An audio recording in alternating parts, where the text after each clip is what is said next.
The history of the southern Chou Gar praying mantis Kung Fu dates back to the southern Shaolin monastery of southern China. The name of the founder was Nam. He spent many years in the Shaolin monastery developing this system. The top Shaolin monks at that time gave Nam the full cooperation to develop this system. He harnessed the hidden powers of the body through the vast range of training exercises that became unique to the southern praying mantis. The form that you see here was to stimulate the gang or shock powers. Developing this inch force power, one has to undergo a training program with all the conditioning exercises that go along with this system.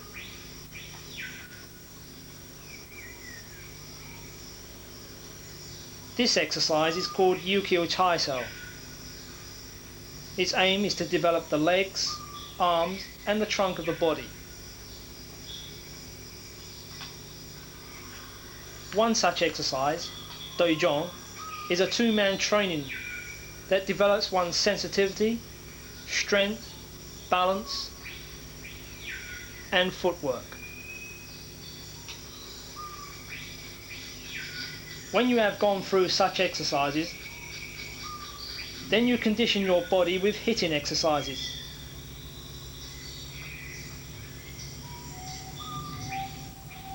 Here is Big Boy. This is taught when your gum gong or golden bell or iron shirt cover, as is known in English, is developed to a sufficient standard. Gao Choi is a hand-hitting exercises and is the first part of Dit Sha Jern or iron palm. No system is complete without the knowledge of knowing how and where to hit, and the Chou Gar praying mantis Kung Fu teaches those vital aspects.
Welcome to video 3 of the Chou Gар tape series.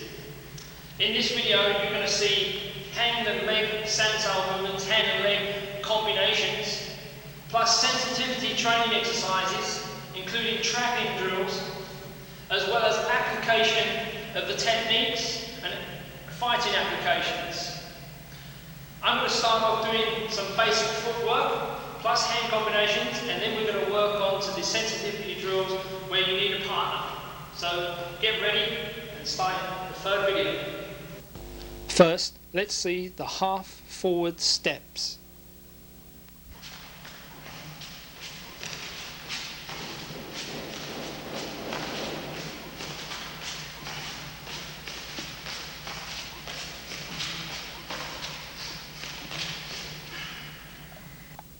Now taking a closer look at this footwork, bring your right leg in, push forward your left leg, bring the left leg in and push forward your right leg.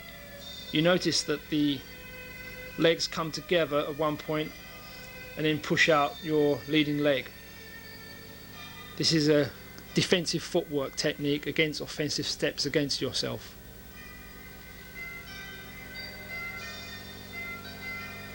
Now let's look at it slowly, looking at the whole of the body moving slow.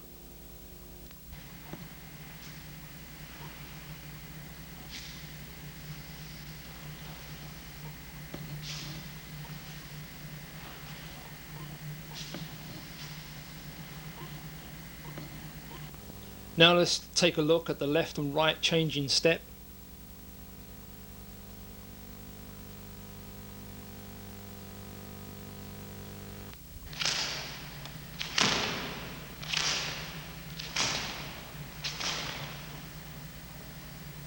Now let's take a look at this step very slowly.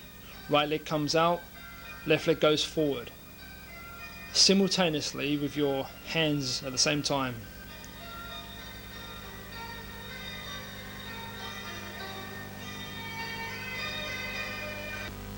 Now let's take a look at this step from the side.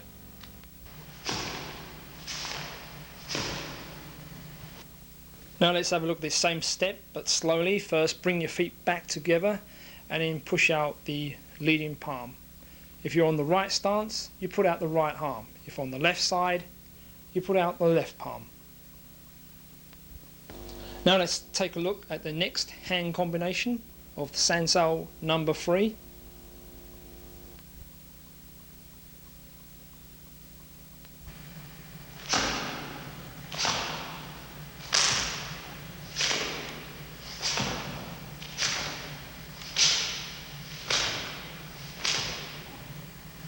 Now let's do this step much slowly. This type of step is to develop your speed, and this will be explained later on in the video in the speed chapter.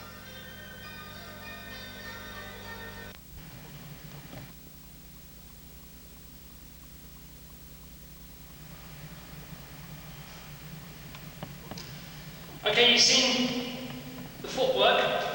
Now I'm going to demonstrate the hand combinations, which will lead up to the sensitivity drills, the trapping drills, and of course the application of the techniques that are used in fighting, as well as the strikes to the pressure points of the body.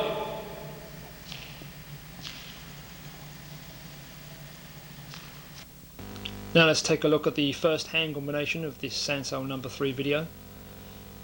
A side kick at a 45-degree angle with a palm strike known as bao zhong, or a downward strike. This will be explained when the application is shown.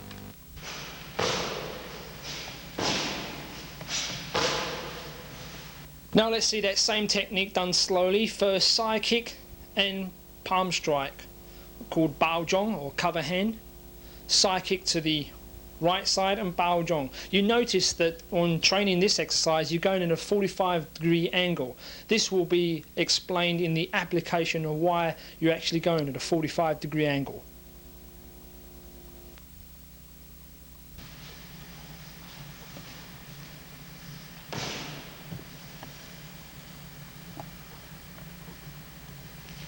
Now let's take a look at this same technique, this time from the side. Side kick and followed by bao zhong.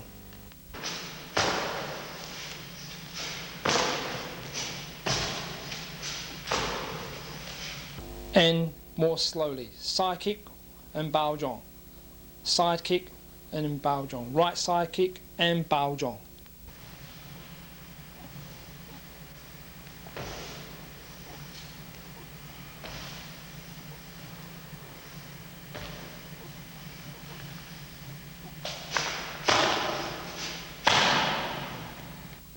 Now let's take a look at the next hand combination of Sansao number 3.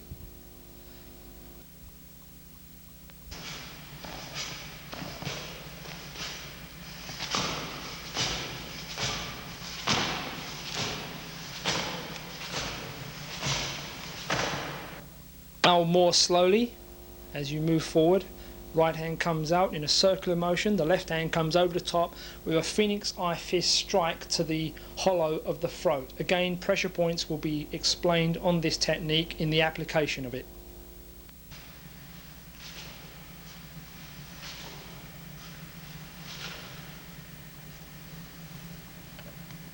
And now from the side view.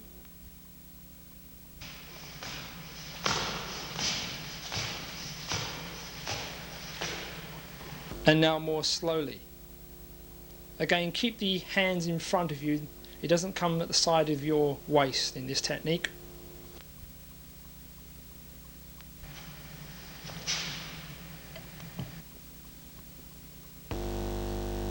Now the next hand combination. This one is known as the heart kick. To pull down with both hands, followed by a heart kick with the right leg or left leg. Now let's have a look at this same technique, this time done slowly. First, pull down with both hands and kick directly to the center of the body or the heart side. And slowly. And now from the side, same principle.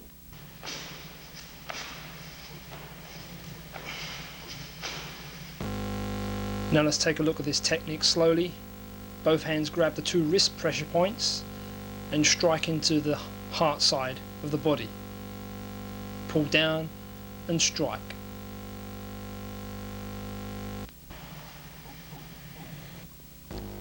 Now let's take a look at the next hand combination.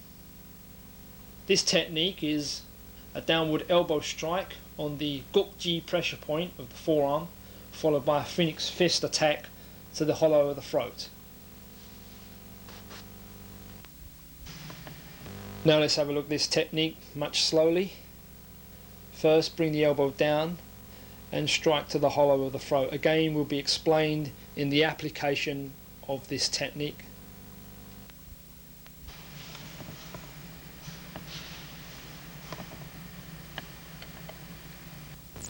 Now let's take a look at this same technique, this time from the side.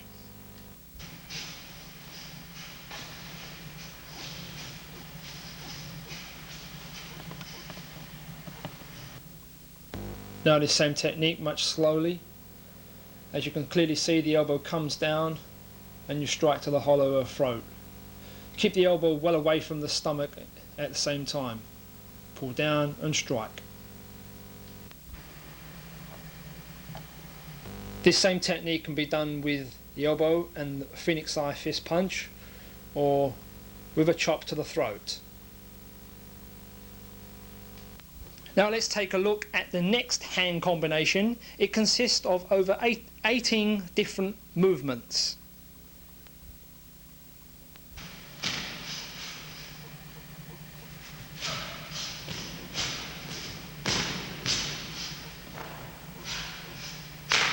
Now the left side.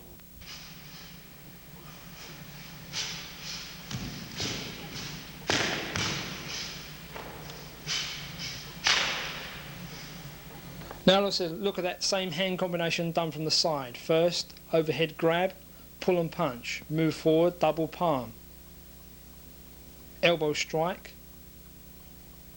temple strike, pull down to the side, upper arm strike, turn your wrist and palm strike, gok choi, angular fist, claw, step back, pull and claw, block and punch, move forward, backhand, tuck jump, move forward, double palm, step forward and thrust, cut back your hand, kick while pulling, and break. And this time on the right side of the body. Moving forward, double palm. Elbow strike. Pull down and strike under the arm. Turn your wrist and palm strike. Angle of fist, claw, step back, pull, block and punch, move forward, backhand, takje, step back, double palm, step forward and thrust, step back, kick and strike. Now let's take a look at this same 18 movements from the front view. Eagle claw, pull and punch, step forward, double palm, grab with elbow strike, phoenix eye fist to the taiyang pressure point on the head, the temple point, pull down, strike under the armpit, circle your hand and palm, angle of fist, gok choi, claw, step back, pulling at the same time, punch and block, move forward, step, backhand, takje, move forward, double palm, bilji, thrusting fingers, cut back, pull down and kick, break, and once again.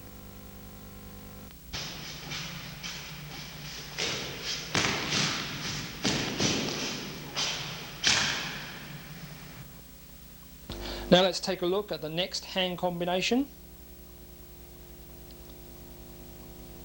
This hand combination is called sorsao, meaning lock in hand.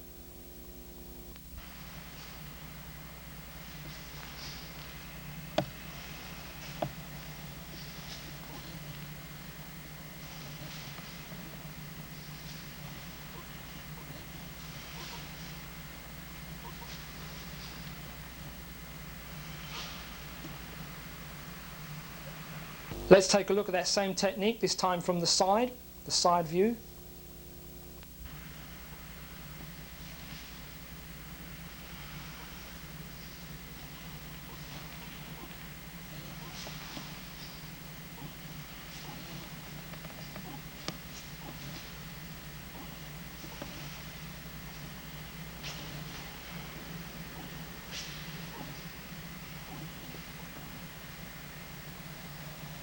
Now let's take a look at that same technique, this time from the side.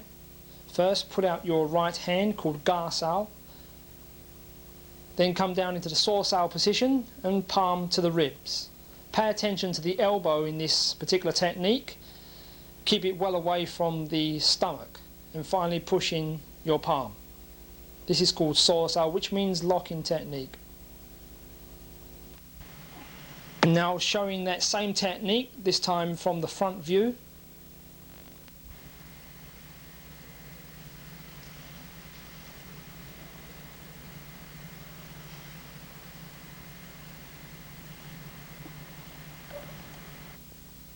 Now let's take a look at the next technique. This is called nap sao, which means to hook. This technique will be shown in how to trap the person's trapping abilities.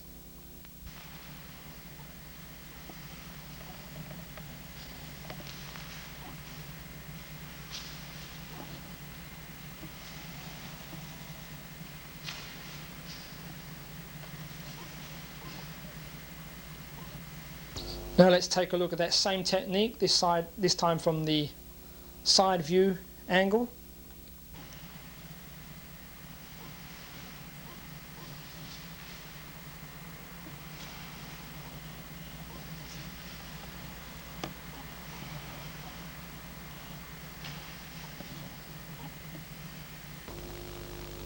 And let's again take a look at that technique, this time from a close-up view. Again, pay attention to the elbow, don't let it touch the ribs or the stomach.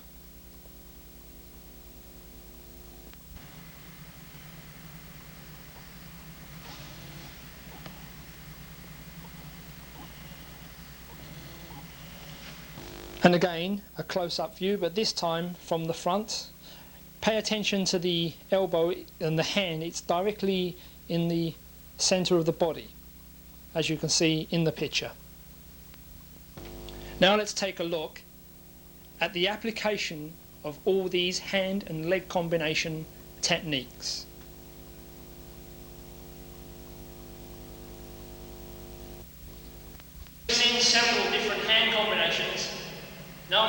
you the application of those techniques. When we practice the techniques, we must visualize that we are attacking certain points of the body, namely the dimar points or pressure points. So when I show you the applications, I also will show you the reference of what I am attacking and the reason behind the techniques. Every technique must have an application. If there is no application of that technique, then it cannot be used for self-defense. We must know the correct application of what the use of each technique is for. Okay, so I'd like to introduce you to Rinos and Angelo. I'm going to show you the first application, which was 1, 2. The technique comes from the center. We do a kick, and then we come over and then palm, almost like bao zhong. We can use this technique, this side kick. If he blocks my leg, that's fine, because our next technique will lead up to pat his hand down. Again, the pressure point on the forearm here, and the pressure point on the chin. And in the technique, it goes downwards, because that technique will lead into that 2 pressure points there. The knee also plays a part to put him in a defensive position, because that's the idea. Any good technique puts your adversary into a defensive position. So the first technique is, he comes in, he blocks, I pat down and strike. Again, the way to strike this point is downwards. Down. We can also aim here to the center line. I'm hitting here, I'm attacking the center line with his body. We can also use it if we can't get in. We can also strike here. Again, give a twist on this point to deaden and kill the shoulder off. So the first technique, come in, he blocks me. If he blocks, pat down and strike, or here, or on top.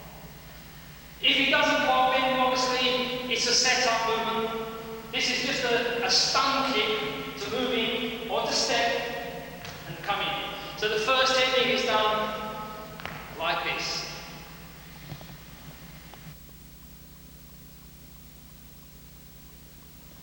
The second maneuver is tank heel, cutting back, loose sort of half circular movement. The left hand pats over in a hooking action, and the phoenix high fist comes at this angle. And the application of this technique can be applied on both sides of the body. It can also be done on the left side. I've done it on the right side in the video because I want to show you in the sensitivity exercises how we move forward. This technique here, the tank heel, comes back. Now, we don't just do it like this, because if I do it like this, he can resist me. But if he does it like this, he cannot resist. I'm taking his power. So this cut back is important. The next, again, tacking the point of the arm, patting down, and in here, called the front well. This phoenix high fist comes in with a slight downward action. So it comes here, into a downward punching action. So when you can, first technique is to do this. Makes his head come forward slightly. Pat this down, and here you go. So that's 1, 2, 3. It can also be done on the inside, keep the same stance. Inside, to cut this down, pat down here, and then strike.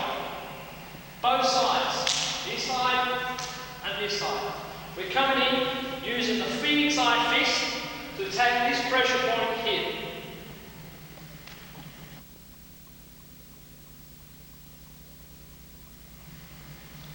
The next technique is to 2 grabs, pulling down while kicking into the center of the half cycle. The hands come up, drag down. We're not just grabbing. Remember that everything we do has a reason. And in this case, if his arm is re-engaged in combat, I take his arm, two points on the arm, here and there. Now, when I grab him, I'm going to stretch him out, and my kick will go directly practice this kick by hitting because it's very dangerous.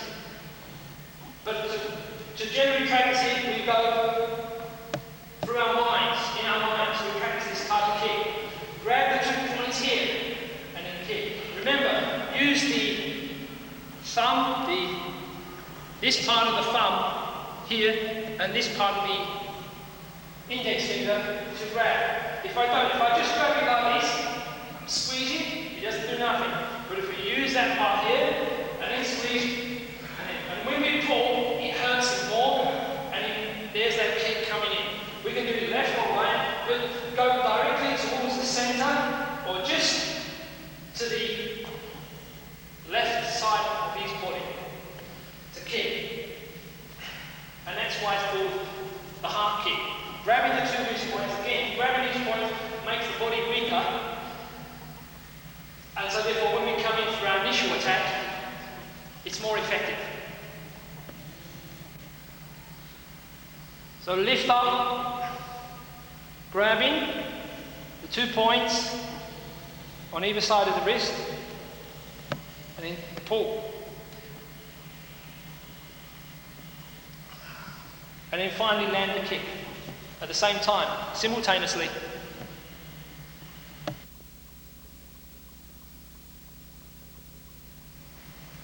The next technique is very simple.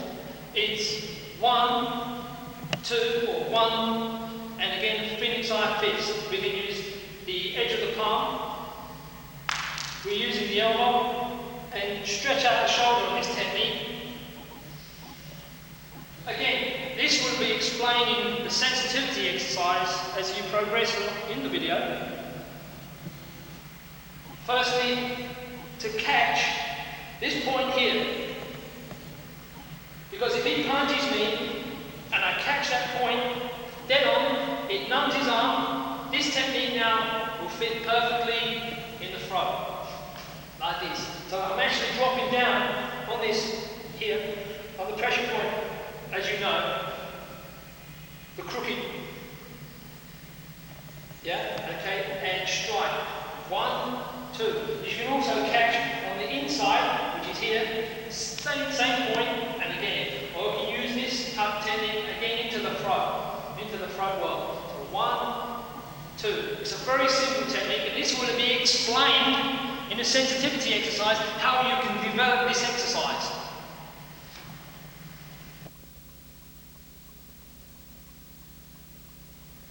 Okay, the next hand combination is very long. It consists of 18 movements.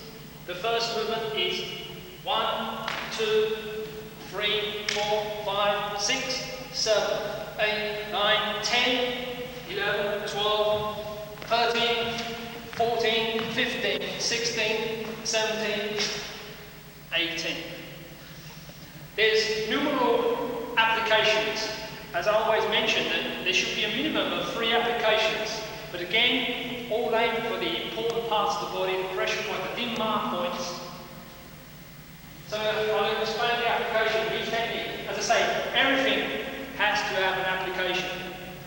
It's crucial that we understand that if we do a form and we don't understand what the movements are for, it's pointless practicing that form. Everything must have a reason. Anything that's not got a reason, or it's practice, you don't know what it's for, then why practice it? In this case, the technique is called Yenkan. It's found in our forms as well. Second form, to pull and punch. But in this case, we can use it on the inside. As I say, things have more than one application.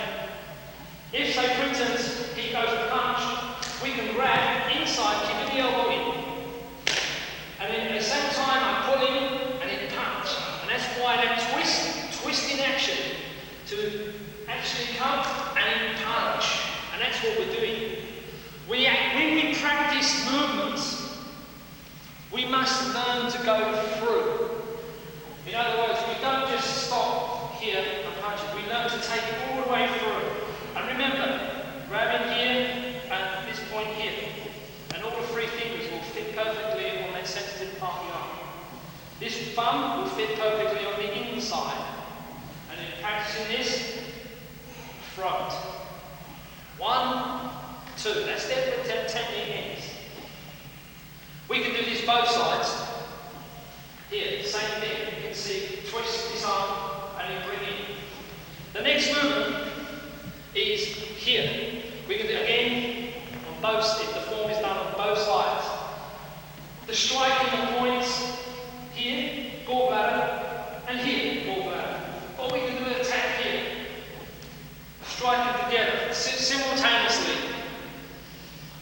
1, 2, 3. This technique, next one, is 3, 4. What happens is, if he grabs me, I can twist his arm down, changing it, or I can grab his arm, changing it, hit him here, and then coming up to the temple point, the sun cave. 1, 2, 1, or behind the ear, perhaps. We strike again inside the arm. We can also do on this side, striking here, and again practicing this movement together. Always do this simultaneously, one after the other. 1, 2, 1, 2. The next movement is pull out, and using the knuckles here, or the phoenix eye fist, or the dragon fist, we can get the nerves and the pressure point under the arm. So the next movement is to bring them out, leaving them open, and punch up. Phoenix eye fist, dragon fist, or using the whole of the knuckles, the second knuckle to go upwards. So 1, 2. The next movement, if I'm on the inside, I take the arm out, keep the arm out, take the arm out, and then palm. Because I'm freeing it out, and then palm. Palming here, or twisting here to get a shoulder release there to dead knock this arm, knock this arm out. So 1, 2, I won't hit him there. The next technique is gok choi. Gok choi means angular punch. And it's again to hit the 3 points, either here, here, or on top. The shoulder roll is up here, strike down here, just above the bone, because that's why that technique comes like this. Or hit the wrist point, like this. Gok choi. So we have from here 1, 2, 3, 4, 5, 6, 7, 8, 9. That technique. The next technique is a thrust, claw, step back. Obviously you can see that technique maybe. But from here, I will grab his throat. I will bring him forward, and at the same time, simultaneously roll your hand over the other hand, twisting this one at the same time, strike. We twist, and then strike. If that didn't work, and he throws a left punch or right punch, got up, at the same time, phoenix eye fist to the throat to finish it. Again, the throat well, or here, or there. So we twist, I bring him back, and bam, and finally this technique here. The next movement from here is to punch, and this one step, this half step, come in. It's a little trick here to actually step on the person's foot and then move in that situation. That's why that technique comes down. If you notice on that application, it's like that. Because what happens is when he's moving forward, if I don't want him to run away, if I wanted to hold him steady, first the foot, stamp on his foot, just hold him, come in, that technique there, and while he's going down, stand up. While he's going down, here, cross down, again, shoulder against the shoulder, or the central part of the body, or here, to glide down. Okay, but the most important thing is, I hold his foot, and then make sure he goes down altogether. At the same time, simultaneously hit him. And the back of the hand, remember the energy comes down here, and the back of the hand is nice and powerful technique. Okay. So we have this technique where we go 1, 2, and go down. As again, we are stepping on his toe to hold him there. And again, if you know about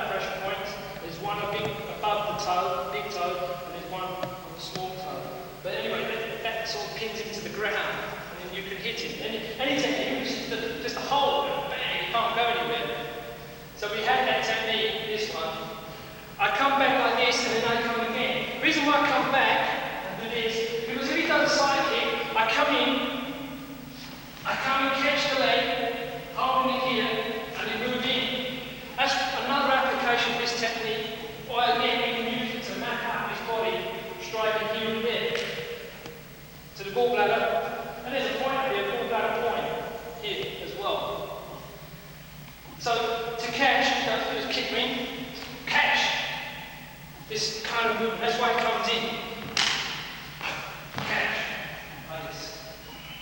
This hand is catching his leg, this hand is palming. After that technique's done, we've got this movement, this movement. 1, 2. Now, you may think that this is a thrust to the thighs, punch with the left arm or right arm, and I do this, but no, it's not. In actual fact, it's a sneaky technique, because a lot of kung fu techniques are sneaky. Come through, aim at the side of his throat, rubbing it as we go through. Then this technique comes back, and then here, catching him on the back. We have an advanced form where we do this kind of sneaky techniques, but this one, go right to the carotid sinus here, and then back. And that's why it comes like this. 1, 2, 1, 2. Fighting, bang, catch. The next movement is circle, kick. Again, circle and kick, drag them down, using it again, and then kick. Very fast and sudden kick. The last technique, 18th technique, is to grab the two wrist points here, and here we literally grab the 2 points, making it weaker up that end, and then that's why we can break that easy. And that's the idea of these techniques here, or here, we can have numerous applications, finding their attacking the dim-mar points. Once you know the dim-mar points, you'll understand a lot more about the forms, techniques, and how many applications you can find. Okay.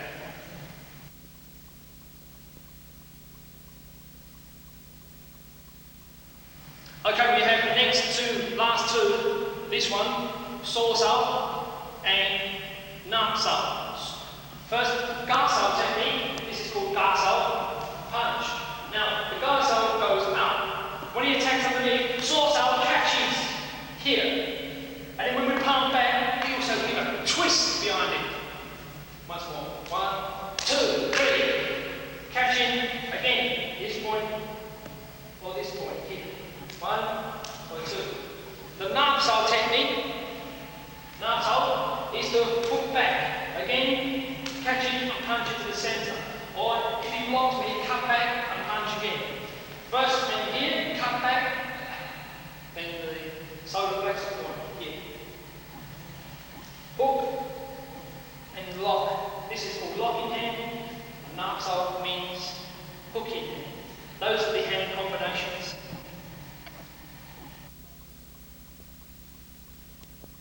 Now let's see how you can use napsal and sorsal to trap the enemy's trapping abilities.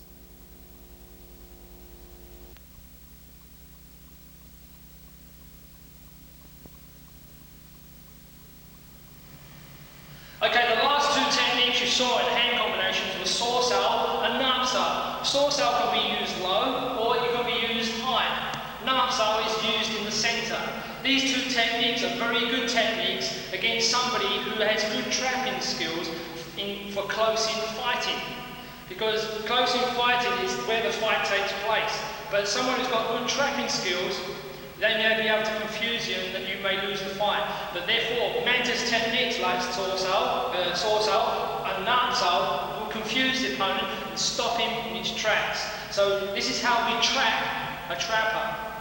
For instance, what happens is when he does a technique, when normal sensitivity training exercises are used, it looks like this.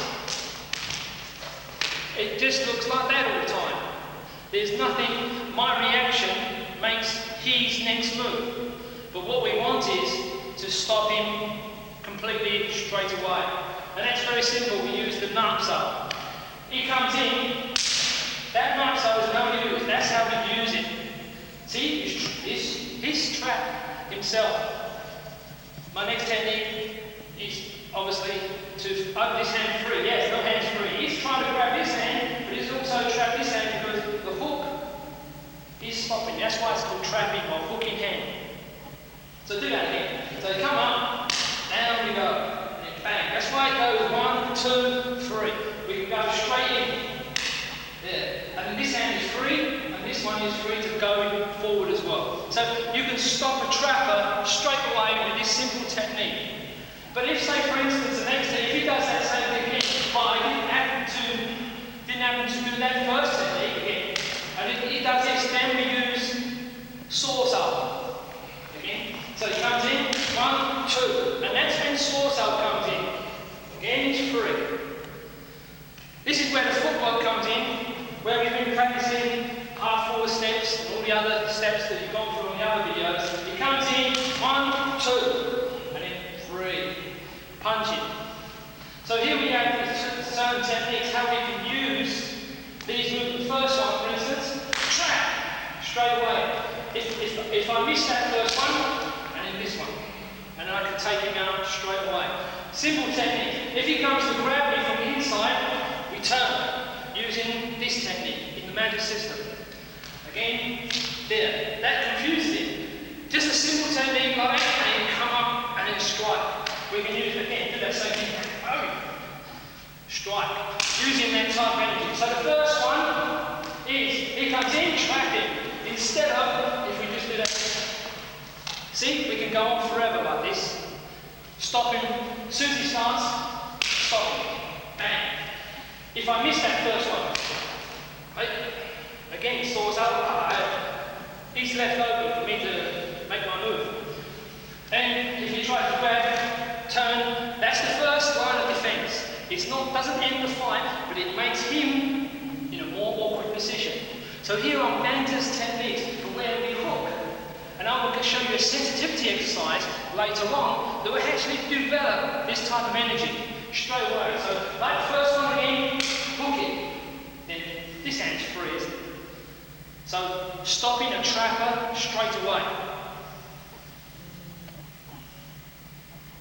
Now let's take a closer look at how napsal is used to trap the opponent. Pay attention to keeping the elbow in as well. This is very important. In sorsal, we can see how that's used. Grabbing the elbow and striking. Now let's take a look at a training drill that will help you develop your napsal and sorsal as a hooking aid to your trapping ability.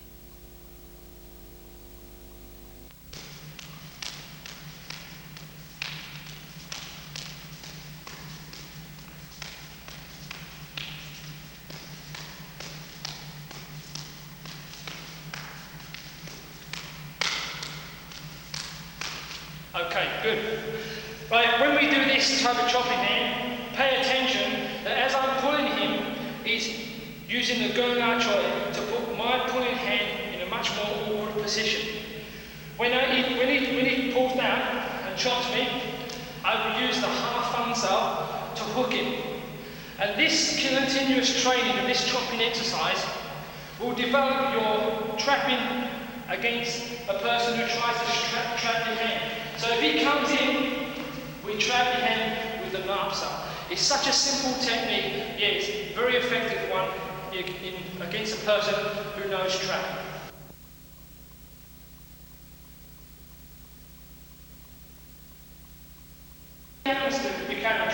If he happens to do that, now he lifted up there, I punch him there. Now if he,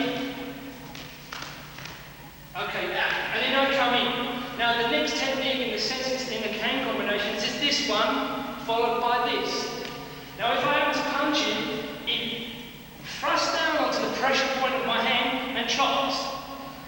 That's a very effective technique. That's if he reacts before I've done something.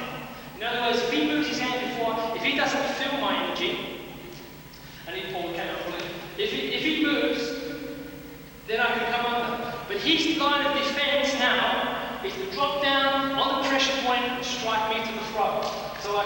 if I do the same thing, if he chops me, if I move, I pull down and strike, hitting the pressure point here and there. 1, 2. So that's where that technique comes in, and how we can use this kind of movement. Now to change, 1, 2, 3. Again, half thumbs up. Now, in that case, what happened there is that he didn't block me, and he decided to shift his head back slightly.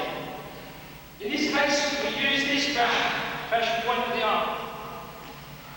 I'll show you that from a different angle. If I get in here, and he hasn't got me, he does this, that's what I want him to do. Then, with this technique like this, found in the second form, if you haven't seen the second form videos, I suggest you see them, and then you bring it down. And that's where that technique comes in. This one we pull here, this one the thumbs up, I'll pull here. Now let's take a look at the pressure points of the legs, as well as pressure points during actual training of the sensitivity exercises. However, under no circumstances should you attempt to try to use pressure points unless you are under a fully trained instructor who also knows the art of pressure point striking. Please use restraint.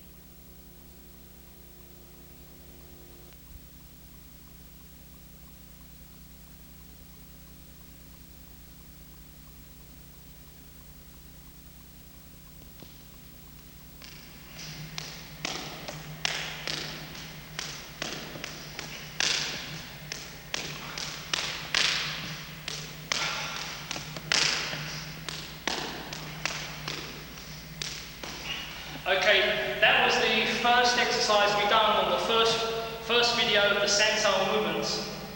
Obviously, when doing the sensitivity training exercise, we increase the type of exercise to a very advanced movements. Now, when we say advanced, that means we're actually attacking certain pressure points of the body. Namely, that when I strike in, he actually will do chapsal into my bladder going downwards. That will be a simultaneous block and attack, what he is doing. I will do the lausal, then on top of his arm here, I will pat his hand down and gouge this pat down, and this gouge actually lands here. When he strikes, I will do the same thing. I will thrust down into his abdomen, keeping the elbow nice and bent. He pats down on this pressure point, and then using my palm of the hand is my test to substitute off of my hand. 2, 3, 1, 2, 3. All the time aiming here, going down, and aiming here when you're actually patting. Now, the other sensitivity training is the chop. Again, pat down here, and then gouge. Chop, he pats down here, and then my gouge represents this, his hand represents gouge on top of the head. So 1, 2, pat down, and gouge. 1, 2, 3. 1, 2, 3. Continuously to hit here when you're training your sensitivity training exercise. So when you're actually fighting, it's natural for you to hit these points at all times. So we do that in fighting. Okay, on this part of the video, I'm going to introduce you to the pressure points on the legs. There are numerous pressure points that we use, but I'm going to show you 5 pressure points that are very effective in attacking the legs themselves. I'm going to introduce you to one of the students. Lift up your leg. We'll start on the bottom, on the foot. On the ankle is a pressure point just here. This pressure point is just under the ankle bone on the inside of the foot. I'll mark that.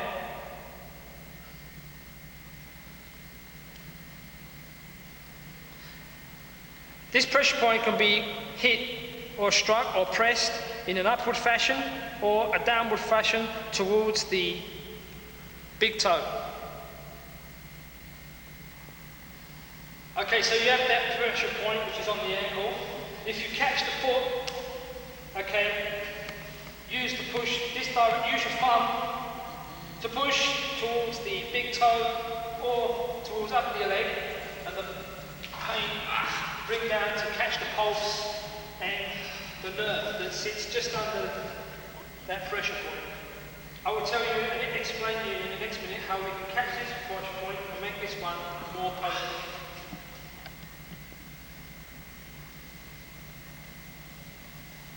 Okay, so the next pressure point is on the inside of the leg. It's here.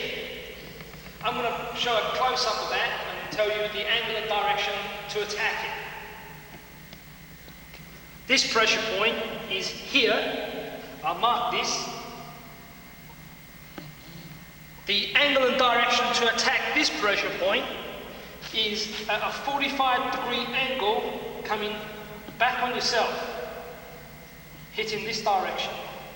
And I'll show you how to hit this pressure point itself. Okay, so you have this pressure point.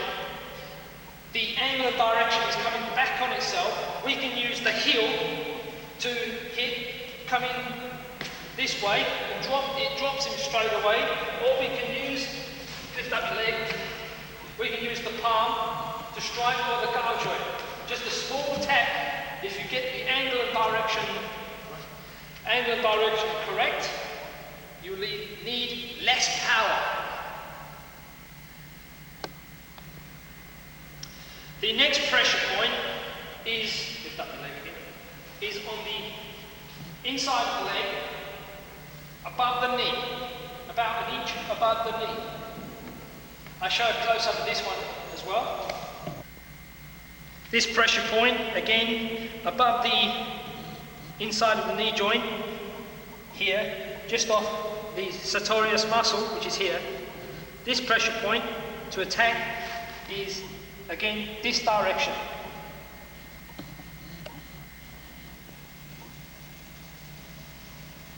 On this pressure point, we can use the hammer hand, the gouge, to fit perfectly onto that pressure point, hitting this direction.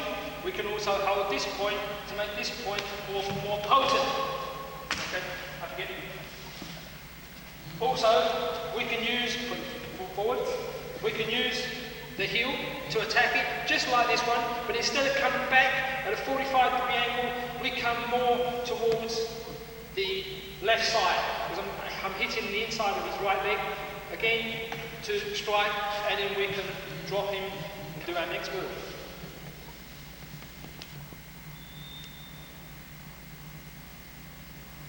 Okay, following on from those pressure points I've just shown, I'm going to show you two more that we use. These exist on the outside of the leg, one belonging to the gallbladder meridian, and the other on the inside of the leg, known as the Bach-Hoy or the White Sea, and it belongs to the spleen point. Dave? Okay. To attack, put the right leg forward. To attack on the inside of the thigh, we need to have a heel kick, kicking the inside of his leg, and it will knock his back leg away, destroying his stance as well. This is a dangerous point because it controls the blood, and we kick it out to destroy his stance. As I said, very straightforward pressure point. The direction to hit is like this. Okay, straight into his leg. Change stance. The next pressure point is here, and it belongs to the gallbladder meridian. You can find this point by putting your hand down the side of your leg, and you can find that point just here. This point can be kneed, or it can be hit with your shin. Again, the old dead leg pressure point, and to strike and then drop it. It's a very effective pressure point to hit for destroying the person's ability to walk.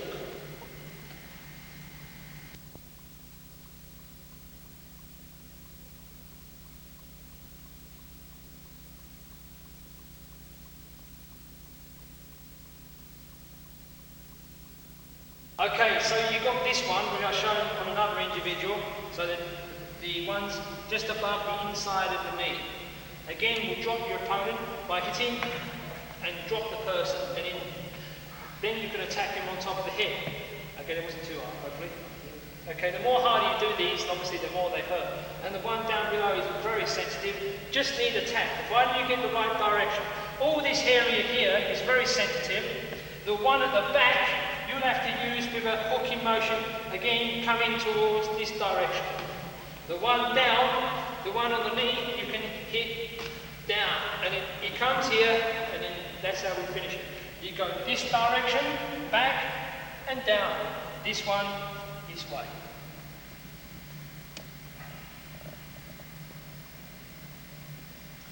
Okay, usually when you're fighting, if he throws a kick, sometimes when we throw a kick, we would stop it and just deflect it, or do this. But generally speaking, what you should also try and do in your training is catch the leg and hold it, because that will give you enough chance to hit some of the points here and there. Now this, if I catch his leg, and just below the ankle bone here, there's a pressure point. And provided I press that down. Okay. Now let's take a look at fighting concepts and attributes of the Southern Chou Gar praying mantis martial art.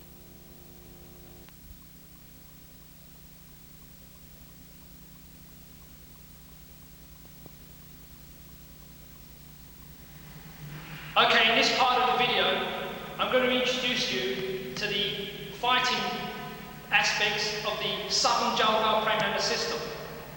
However, I'm not going to show you another hundreds of different techniques that you can use for fighting. You already have many of the videos on the market now where I'm showing you many different techniques. What I'm going to introduce you to are the concepts and the attributes that you need to enhance your fighting abilities. Firstly, I'd like to start off with speed. Speed is something that everybody needs to develop their fighting to a high and sufficient standard. However, speed is to do with the brain, and to get that down into the arms or to the legs, we need to do certain exercises.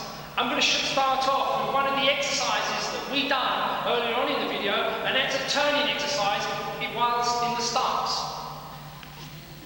This exercise here will develop your waist and twisting movement with the legs.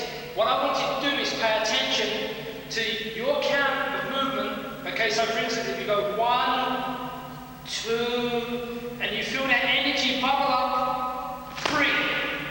1, relax your arms, relax your body. 2, 3. Again, 1, 2, 3. 1, 2. Let it build up. Feel that energy rising up into the arms, and suddenly, as it comes to this point, suddenly turn. This kind of reaction that you will build is called reflex action, and this is the type of energy you need in self-defense. This plays a very important part in the mantis system. It can also be termed as gaining power. Obviously, I will show you exercises as well to develop your power. The next speed exercise is, again, similar sort of thing, but this time from a moving position with the hands. We're coming here, and suddenly at the point of 3 circular movements, turning, pulling down again. So we go 1, 2, relax, 3. And we can do it on the left side. Again, 1, 2, 3. Right side, 1, 2, 3. Okay, depends how many you want to count, but the most important thing is to count in your head, and at a certain point, you suddenly release that energy, just like if you stretch an elastic band and suddenly let go, flies out. So the same principle is applied to these 2 exercises that will develop your speed. Speed, again, is very important. But then again, don't separate speed from power. You need to work these together. So we're going to show exercises for power.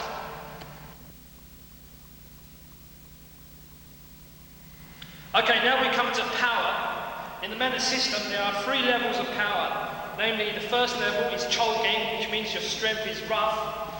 The next stage is Gen, which means your power is becoming hidden, and there is Gen, which is ultimate shot power. These three levels are trained through the vast amount of training exercises we have in the Chou Gар Prayamana system.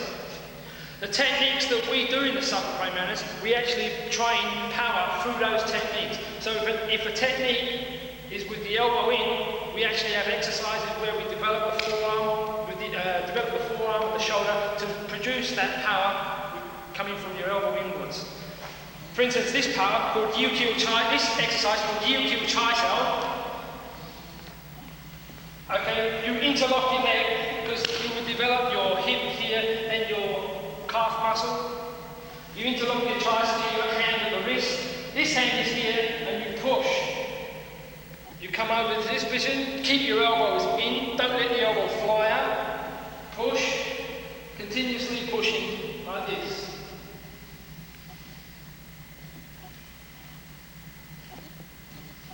Another rule, when we do all our power training exercise, we make sure that we stretch out the shoulder so it adds more pressure on the joints so that our joints become stronger. We all know the theory of force times speed equals power, but what the Mana system tries to do is build up what is known as the heavy arm power. So the bones and the muscle becomes very dense, so when you use force times speed equals power, it has more dense and creates much more impact when hitting.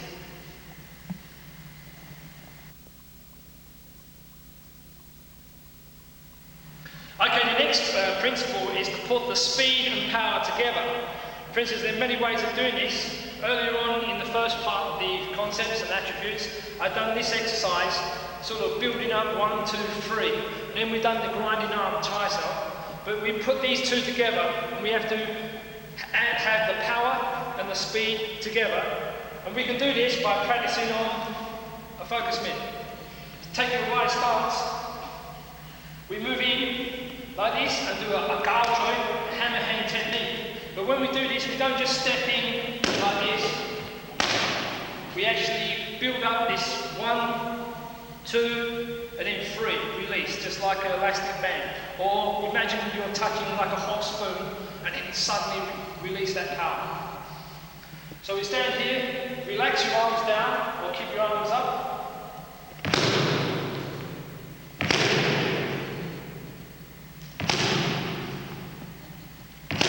Mobility. The most important thing about fighting is good footwork, and that's essential for efficient fighting. In the Mantis system, we have various different types of footwork. The Mantis system has a special type of footwork called mouse steps, and I'm going to show you how to develop your forward-going power by using a partner.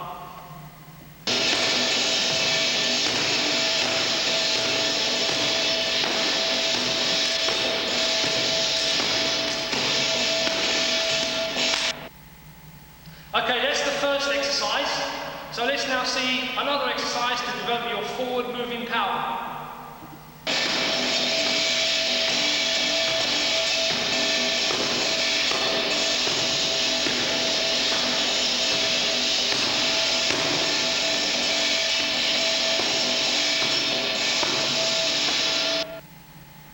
Okay, so the mouse steps or shoot ball is an important step of the Mana system. It's very good against high kicks and very good for attacking relentlessly. Also earlier on in the video you saw me do this type of stepping. I'm going to show you how this type of step works in actual combat. But first, by applying the mouse steps, we can relentlessly attack someone. So take the guard. Okay, using your mouse steps, moving forward. This is how we persevere by catching the person off guard, giving him no chance to defend himself. The next technique is if he comes to do the mouse. Okay, just to recap on that or defensive footwork, as he's attacking me, I take this part of the go and I move forward. Okay, so what this footwork is good for is as you move to the side, you're literally catching square on. So this is how this defensive footwork is good in fighting.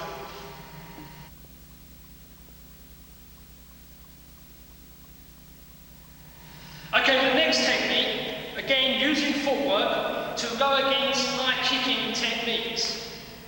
For instance, when most people deal with high kicks, what usually happens, for instance, they stay the same distance. But in Chou Gar praying mantis, we close the distance very quickly, and that's crucial to good, efficient fighting, especially in the street. For instance, we won't do this, for instance. If he does high kicks, we won't do this, move about, and stay there. We want to close the gap very quickly.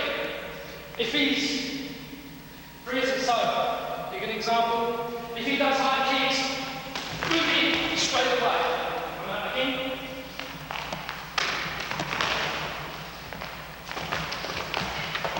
Okay, the gap must be always closed very quickly using bounce steps. It looks very messy, but this is a way you deal with high kicks. A good example, for instance, against the spin kick, if he does a spin kick, you can't take the centre against it. So it comes in, kick the centre, kick the back. Alright, or you can kick the leg. Here, at the back. So I'll move totally in. Again, use your shoulder. Again, using the footwork. That's going to be playing an important part in fighting against high kicks.